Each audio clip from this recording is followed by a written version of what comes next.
down all the way to 0, and you are going up arrow, which is infinity.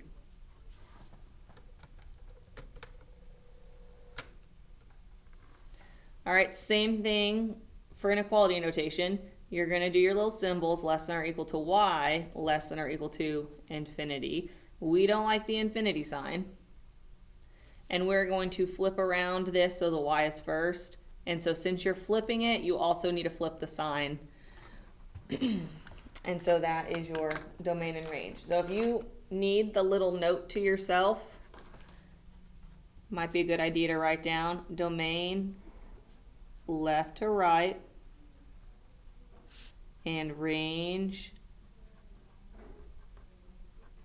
down to up. All right, so let's do this next one.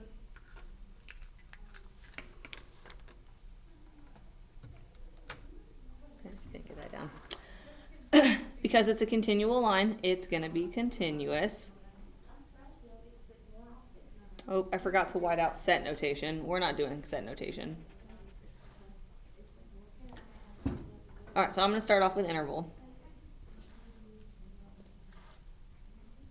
All right, so your domain, you're going left all the way to this number right here. Now remember, we're talking about x values, and that x value is 0. And then you're going right all the way to this value right here, which is at 20. So in inequality notation, 0 less than or equal to x less than or equal to 20. All right, now if you're talking about range, range is the y. So we are going down all the way to negative 500. And they're points, so that's why I'm putting brackets. And you are going up all the way to 1,500.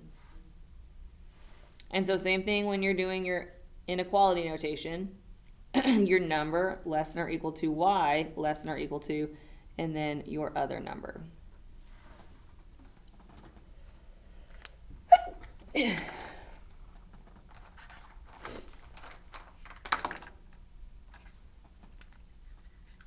All right, so domain left to right, range down to up. All right, so down here, state the domain and range using the notation indicated. So this one here, because of, I'm gonna zoom in, because of the individual points, that's an example of a discrete graph. Now, discrete graphs can only be represented in set notation, which means you're basically just listing all of the points. So for domain, we're listing how far left or right these points go. So this one goes 1, 2, 3, 4, 5, negative 5. This one goes 1, 2, 3, negative 3. That one goes negative 1. That one goes 1, 1, 2, 3, and that one goes 3. Range are lifting down to up. So both of these guys are going down 1, 2, 3, 4, negative 4. Both of these guys are going down negative 3. And this guy right here is going down negative 2. So you don't have to list the numbers twice if they repeat. You just list them one time.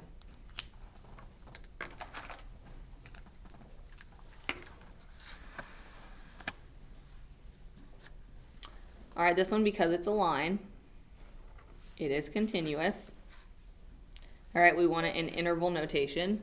Now, because both of the ends are arrows, if both your ends are arrows, your domain and range is going to be negative infinity to infinity. And so interval notation, you actually write out negative infinity to infinity. The all real number symbol is for inequality notation. All right, even though this one has endpoints, it is still continuous because it's made up of a line. All right, still continuous. We're doing this in inequality notation.